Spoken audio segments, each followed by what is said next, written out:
When you give up your dreams for someone else's family, you don't expect betrayal to come as a phone call. The red numbers blinked on the digital clock, 2:47 a.m. Emily's eyes were already open. She had been staring at the ceiling for over an hour, listening to the muffled hum of the refrigerator in the kitchen, to the wind brushing the windowpane like a visitor without the nerve to knock. Nathan's light snore beside her was steady, oblivious. The phone buzzed once on the nightstand, then again, then it rang. Nathan flinched awake, fumbling in the dark. "Yeah? Hello?" His voice cracked. She watched him, saw his body stiffen. "Oh, Jesus. Okay, we'll be there." He hung up, turned to her. "My mom, she fell. At home. They took her to Highland. They think her hip's fractured." Emily sat up before he could ask. "I'll get dressed." Half an hour later, the car was quiet as they crossed the Bay Bridge, the city's skyline a blur of pale lights through the windshield. Nathan stared ahead, chewing on a thumbnail. Emily gripped the steering wheel, cold air from the vents drying her eyes. The only thing louder than the silence was the thought she kept pushing down. This could change everything. In the hospital, fluorescent lights hummed overhead as they moved through the hallway. A nurse nodded at Nathan. "She's in room 14, still groggy, but conscious." The room smelled of antiseptic and unfamiliar sadness.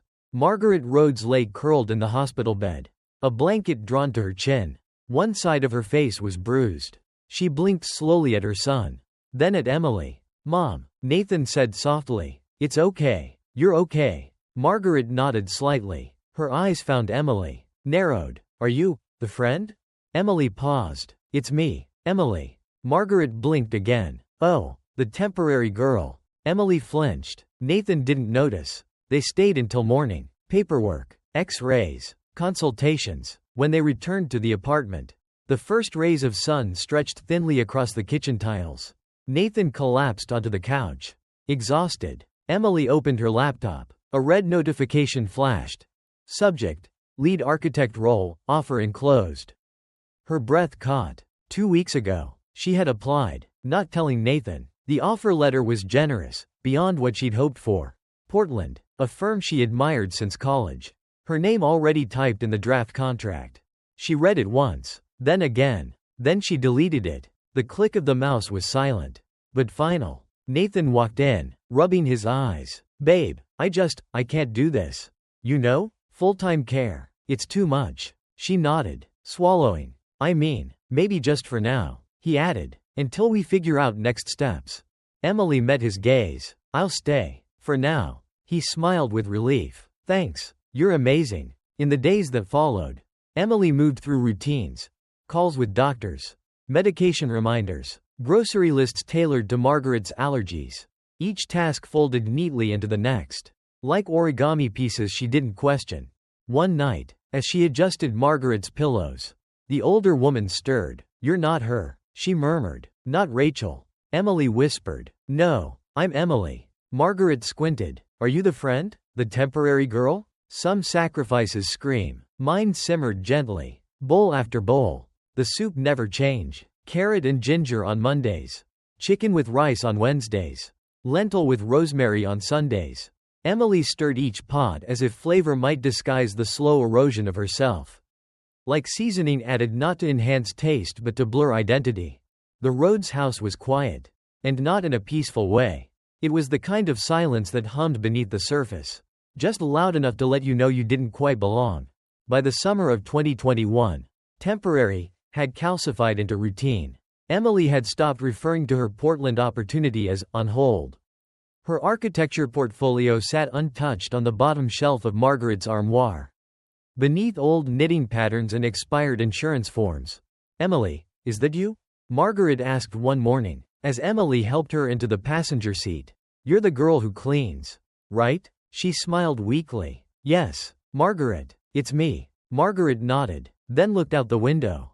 "You're good help." In the kitchen that evening, Vanessa Rhodes leaned against the doorway with a glass of wine in hand, her expression hovering between amusement and pity. "It's like having free live-in care," she said, smiling toward her brother. "Lucky you." Emily didn't reply. She just ladled more soup into Margaret's bowl. Nathan chuckled and offered a week. "She's really been helpful." Then he went back to his phone. By winter, The days blurred into a cycle of errands, forgotten birthdays, and unopened sketchbooks. Emily missed 2 calls from a former client asking about a renovation job in Santa Clara. By the time she responded, the offer was gone. Nathan began staying late at work. "It's a big project," he explained, shrugging. "I can't just walk away when it gets intense." He always sounded tired, but never quite guilty. Emily started writing in a journal, not because she needed a record, but because the silence needed a witness. The pages absorbed everything she didn't say aloud. She wrote down every offhand comment, every missed call, every odd glance from Vanessa. She logged the days Nathan came home late without explanation. She detailed the way Margaret stopped calling her by name altogether. One night in early 2023, Emily walked past the den and heard Nathan on the phone. He was laughing. "She's useful for now," he said. "Keeps things stable, you know?" Emily stood frozen in the hallway. Her hands clenched the dish towel until her knuckles turned white. Later that night, she opened her journal and wrote the quote exactly as she heard it. "She's useful for now." She underlined it twice. Weeks passed. Nathan continued working late. Vanessa brought over frozen casseroles and left them with comments like, "Just in case Emily has a day off from sainthood." Margaret drifted between lucidity and confusion. Emily wrote it all down. One evening, as she reached for a recipe saved on Nathan's tablet, a flicker of movement caught her eye. The Messages app was open, then closed. Something had been deleted. She reopened the app and navigated to the recently deleted folder. Her breath caught. There, halfway down the list, was a single thread. "Brianna L. Dinner tonight?" Sometimes betrayal doesn't shout. It clings to a collar in the form of Chanel No. 5. Emily hadn't planned the visit. She had made a ham and arugula sandwich, the kind Nathan used to love before he started skipping meals and saying, "I already ate." She wrapped it in parchment, tucked a note inside, thought you could use a break, and drove across the bridge toward his office in downtown Oakland. The building was a steel and glass monument to ambition. She told the front desk she was Nathan's wife, and they let her through without hesitation. His office had no walls, just partitions of glass and polite laughter bouncing between departments. Through one transparent pane, Emily spotted him. He was sitting across from a woman who looked carved out of ease. Sleek ponytail, cream silk blouse, laughter that didn't wait for permission.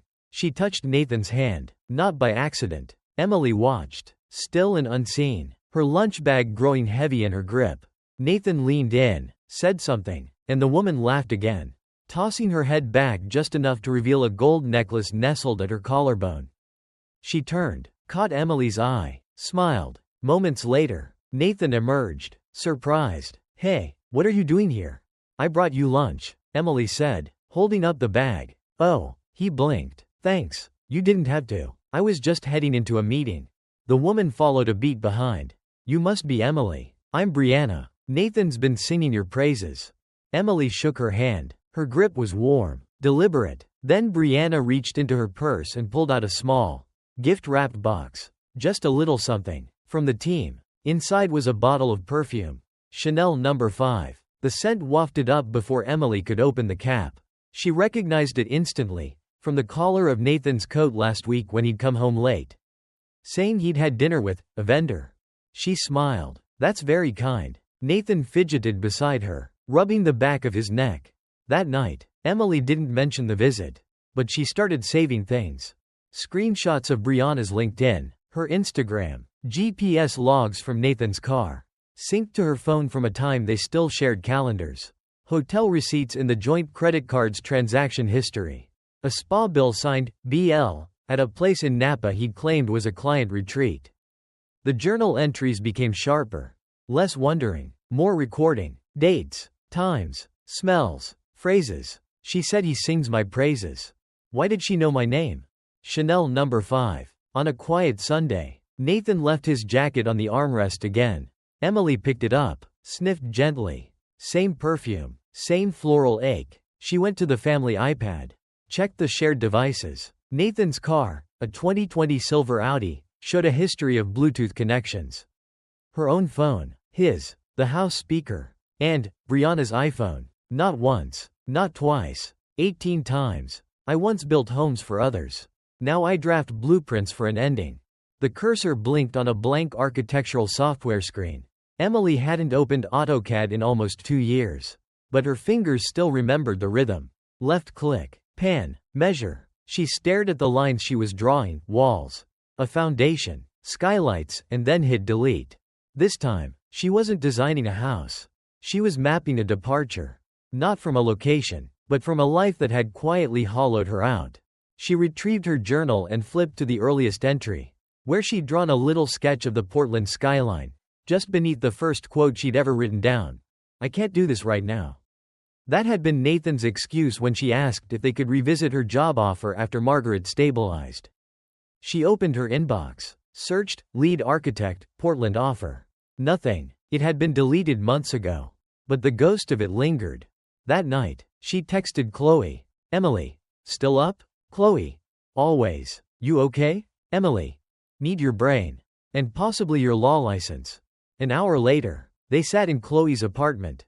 Bookshelves leaning with case law and framed photos from Berkeley. Chloe Kim had always been the steady one. The type who could smile while annihilating you in debate.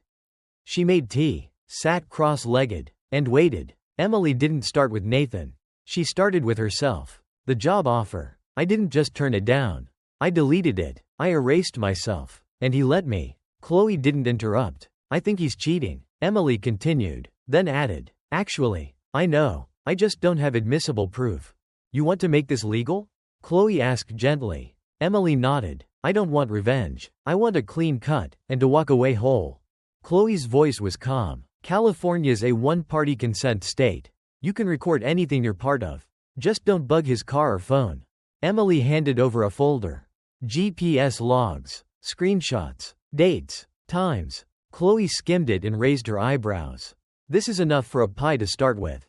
I know someone. Marcus. He's discreet, thorough. Let's do it." Days passed. Emily kept the charade. Soup bowls, morning meds, silent dinners. Nathan still smelled faintly like perfume she hadn't worn in years. Then, in early June, she opened her phone to a message from Marcus. Attachment. MP4. She hesitated, then pressed play. "Nathan. Brianna. Hotel elevator." Her lipstick still fresh. Their bodies close. They kissed like no one was watching, because they thought no one was. Emily didn't cry. She didn't scream. She wrote the date in her journal. Then closed it gently. Then she picked up the invitation list for Nathan's annual barbecue, an event he insisted on hosting every summer for friends and family. She began underlining names. Friends from his office. Brianna's boss. Vanessa, a neighbor who worked in real estate law. Chloe. This wouldn't just be an ending. It would be an unveiling. She stared at the screen a moment longer. Then whispered, low, certain. "Playtime's over." He raised his glass to my absence. I raised the stakes. The smell of grilled tri-tip and mesquite drifted over the backyard, weaving between laughter and half-empty glasses of rosé. Fairy lights twinkled above, strung between lemon trees and the patio overhang like a suburban constellatory map. Emily moved silently through the crowd. Her sundress was navy, simple, elegant. She wore no jewelry except a watch Chloe had given her in college. Every movement was deliberate, measured like her old floor plans. The envelope in her purse was thick with truth. Nathan was glowing, laughing too loudly, refilling everyone's drinks. Beside him, Brianna dazzled in sunflower yellow, her perfume clinging to the warm air like a dare. "Emily," Nathan called, raising his glass. "Everyone, if I can have your attention for just a moment." The guests quieted. Paper plates crinkled in pause.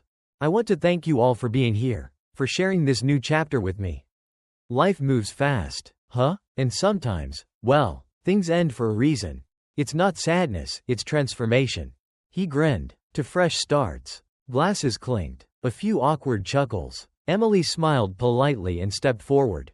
"I'd like to offer something, too," she said. She reached into her purse and handed Nathan a black envelope. He blinked. "What's this?" "Something to commemorate the chapter you forgot to tell me about." He opened it. Photographs slid into his hands, Brianna and him at the hotel, at the restaurant, in the elevator. Then the Bluetooth speaker in the corner clicked. A pause. Then static. Nathan's own voice filled the yard. "Let's move the Henderson funds before the audit. Brianna, just split it between our LLCs, no one checks footnotes." Gasps. Sharp inhales. Someone dropped a wine glass. Margaret, seated in a wicker chair with a blanket over her knees, looked up, her voice cut through the murmuring. You did this under her roof? Nathan's jaw moved, but no words came. Emily's gaze didn't falter. You toasted my absence, but I was still here. Chloe stood near the garden arch. Phone held steady, her eyes on Emily. Then came the distant wail, slow, rising. Sirens. Nathan turned toward the sound. Face pale. Brianna whispered, "No, no, no," then kicked off her heels and bolted toward the driveway, one hand lifting her skirt. Her stilettos snapped in the grass like brittle twigs. Truth doesn't always explode. Sometimes it whispers through a speaker and detonates a life. Even as the sirens closed in, the backyard retained its glow, warm yellow bulbs draped above like innocent fireflies, still twinkling even as the night had shifted. Conversation had slowed to murmurs, fractured and anxious, but the lights stayed soft, untouched by the chaos below.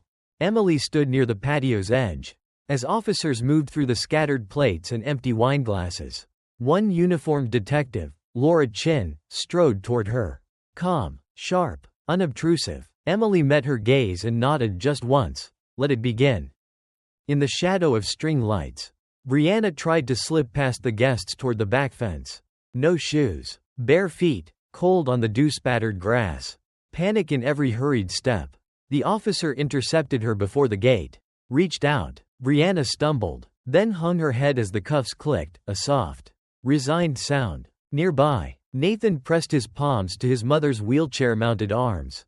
Please, he pleaded under his breath, voice shaking. Let's just talk. His eyes flicked to Emily. Desperate, the detective placed a steady hand on his shoulder. Emily approached, voice neutral. Nathan, I brought this. She held up an envelope and slid it across a low table. Photographs, bank statements, log summaries shuffled into view. $38,000, at standard caregiving rates. Nathan opened his mouth. Words died. He looked from the papers to his mother, Margaret, whose eyes were unfathomable, the calm after a storm. Or maybe the storm itself. Vanessa stepped forward, clutching a napkin. Her face was pale, her eyes red with tears or shame, maybe both. How long has this been going on? She hissed. You were right, Margaret murmured, voice small but steady. I remember what you did. Nathan crumpled. He opened his phone, likely to call a lawyer, but Detective Chin intercepted it. Nathan complied, eyes locked on Emily as if begging for forgiveness he didn't deserve.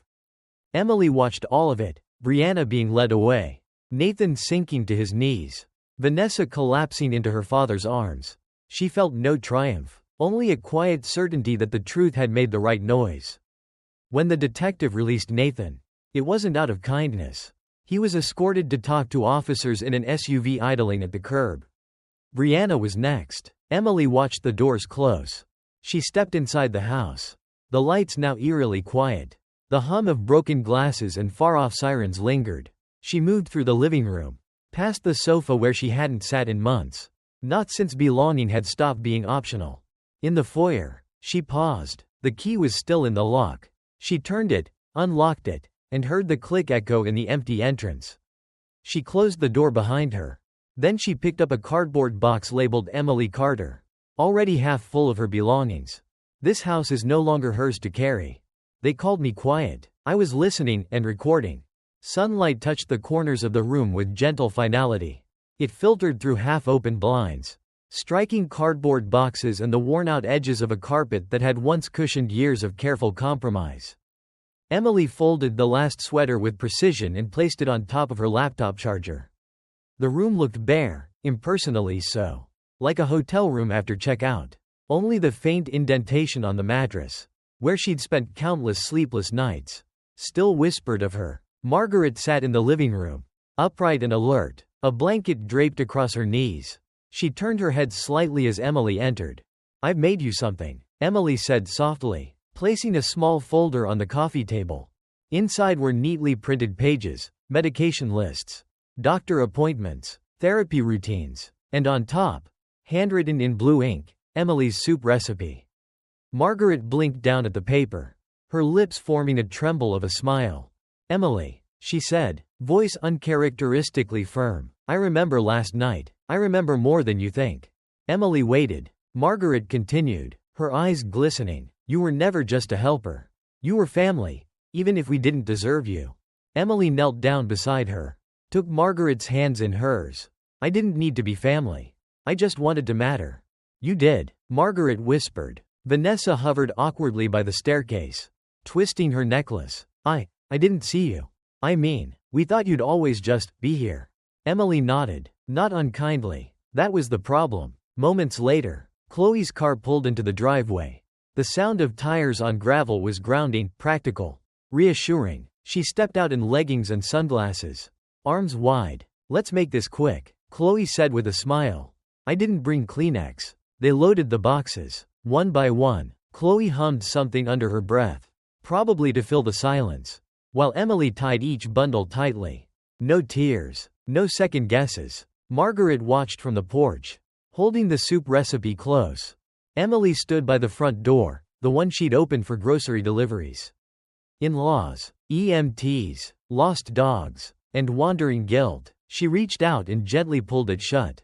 No slam, no theatrics, just a click. Later, as Chloe drove, the wind weaving through open windows, Emily unzipped her messenger bag to reach for a notepad and paused.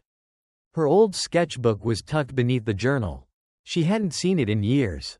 She opened it. The pages were blank, waiting. I didn't plan to be a headline. But justice doesn't wait for consent. It started as a murmur, somewhere deep in the comment sections and DM threads of people Emily had never met. Then it surged, like a tide she hadn't expected, hadn't asked for, but couldn't ignore. The clip Chloe had recorded, Nathan's smug toast. The envelope, the voice recording over the Bluetooth speaker, had made its way online. Someone from the party, possibly Vanessa's husband, had posted it anonymously with a caption that read, "The calmest takedown in family barbecue history." By morning, it had over 3 million views.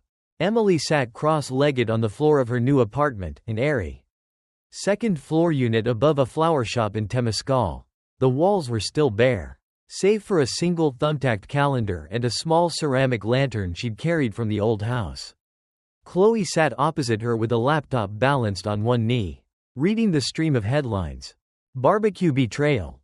Wife exposes cheating husband and fraud. Hero or hacker? Woman's calm divorce goes viral. She recorded everything and walked. Emily chewed a corner of toast. It's surreal. Chloe snorted. It's justice. And you didn't leak it, I did. Remember, truth spreads faster than lies when you press send.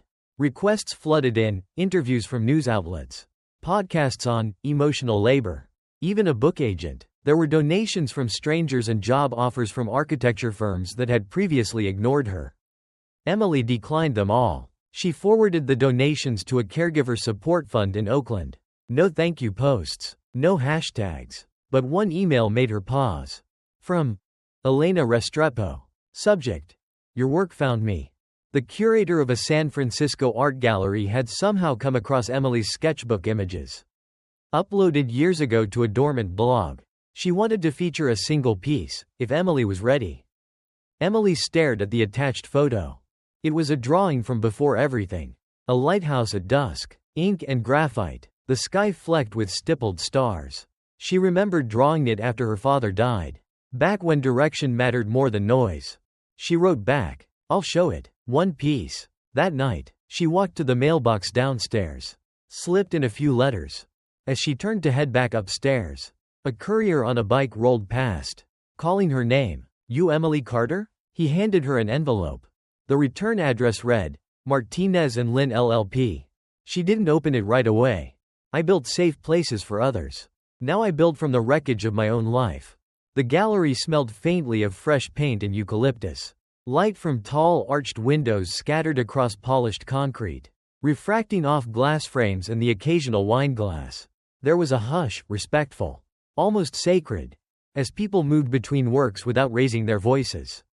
Emily stood near the far wall where her piece, The Door We Chose, was displayed. Ink on textured canvas, soft strokes of gray fading into warm amber. The image was deceptively simple, a closed door, its handle barely visible, backlit by the faintest trace of morning light. She rubbed her palms together, nerves fluttering beneath her ribs. Elena says we're officially sold out of prints, Chloe whispered, appearing beside her with 2 plastic cups of sparkling water. And yes, I checked, there were actual lines for your work. Emily exhaled. That's strange. No, that's overdue. Elena Restrepo, the gallery's director, floated past in a crimson jumpsuit, her presence equal parts elegance and calm. She offered Emily a short nod and smile. They feel it, she said. It speaks to people. And it did. An older woman in a silk shawl stood staring at the piece. Eyes watery, she turned toward Emily slowly and said, "This painting helped me forgive myself. Thank you." Emily blinked, touched her heart with her fingertips, unsure of what words could carry that weight. Later, an art journalist leaned in gently. "What inspired this?" Emily considered, then replied, "Leaving didn't break me, it revealed me." Claps followed. A soft buzz of appreciation carried the weight of recognition, not just for her work, but for her journey. Near closing, a delivery appeared at the front desk. A bouquet of roses, wild and full, white petals brushed with hints of deep pink. No card. Chloe grinned when she saw them. Should I guess? Nathan? Or a guilty family member with bad timing? Emily looked at the blooms. Does it matter? Still, she didn't throw them out. Just placed them on a side table beside the guest book, letting them sit quietly. As she stepped outside for a breath, cool October wind brushing against her skin, her phone vibrated. Screen lit up. Detective Laura Chin calling. They called me temporary. Now I sign my name, permanent ink. Permanent truth. The window in Emily's studio was open just enough to invite the salt of the ocean breeze and the whisper of late November waves crashing somewhere in the distance. It was a small room, just big enough for 2 easels, a reclaimed oak table, and shelves that held more pencils than she could ever use. The air smelled of linseed oil, graphite, and something like peace. She was seated cross-legged on the floor, watching a candle flicker beside a porcelain dish. Inside it, the ashes of a black envelope curled like petals. Gone. Done. Only one thing remained from that chapter. A slip of paper perfumed with Chanel No. 5. Brianna's note. Folded. Creased. Emily didn't read it anymore, but she kept it. Not as a wound, but as a witness. The phone rang just once before she picked up. "Emily Carter?" came the clipped but familiar voice of Detective Chin. "Yes. Just wanted to update you, officially. Nathan Rhodes was sentenced this morning, 3 years. With possibility of parole in 18 months. Brianna Lynn took a plea, 5 years. State prison. Embezzlement. Wire fraud. They sealed the rest." Emily exhaled slowly. "Thank you. You good?" "I am." After they hung up, Emily turned toward her latest canvas. It was part of a new series she'd started weeks ago, all doors. No hinges, no locks, just entry points, inviting, unknowable, open. Outside, a group of community art students were finishing their assignments in the small courtyard she helped fund. The clatter of brushes and laughter drifted in, grounding her. One student, maybe 17, had asked her earlier that week, "Do you regret anything?" She'd paused, not for lack of answer, but for the weight of it. "Only that I stayed silent so long," she'd said. Now, as the sun lowered itself into the ocean's waiting arms, Emily took a fine point pen and leaned over the bottom corner of her finished painting. Smooth, intentional, her hand steady, she wrote 2 words beneath the final stroke of color. E. Carter. And just beneath that, 1 word more. Permanent. The house that once silenced her had no hold on her name, her truth, or her future. Injustice had lingered like perfume on a borrowed collar. But when exposed to daylight, even the most carefully hidden betrayals began to unravel. Justice, as it turned out, didn't need to be loud, it just needed to be heard. When injustice is met with unwavering courage, the final verdict can echo through a lifetime. No wall of lies stands forever against the tide of truth.